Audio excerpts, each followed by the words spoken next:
Common tax savings for business owners, part 1. The classic limited company with a small salary and the rest as dividends.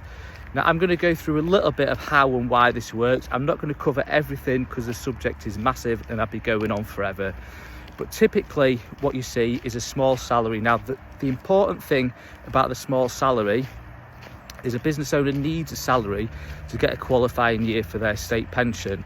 So that is a very important, often missed point, because business owners don't have any other employment income.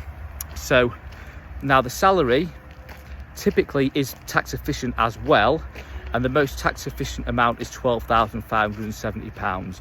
So on this amount, if a business owner's got no other income, they won't pay income tax, they won't pay employees' national insurance.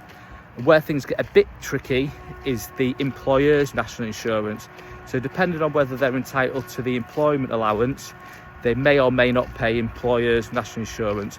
And that's where the amount sometimes gets a bit different from what's most tax efficient. So sometimes it's a bit less than your £12,570. So that £12,570 is the cost of the business. So it lowers the company's profits and therefore lowers the corporation tax that the company pays. Now the step after that is taking dividends out of the limited company.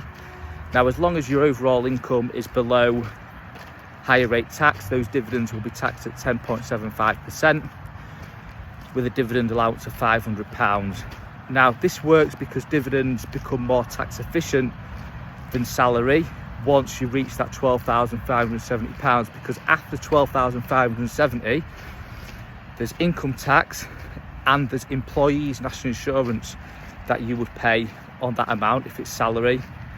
Company does get a corporation tax deduction, but overall when you factor in the income tax, the employees' national insurance and potentially the employer's national insurance as well, the dividend route is the most tax efficient route.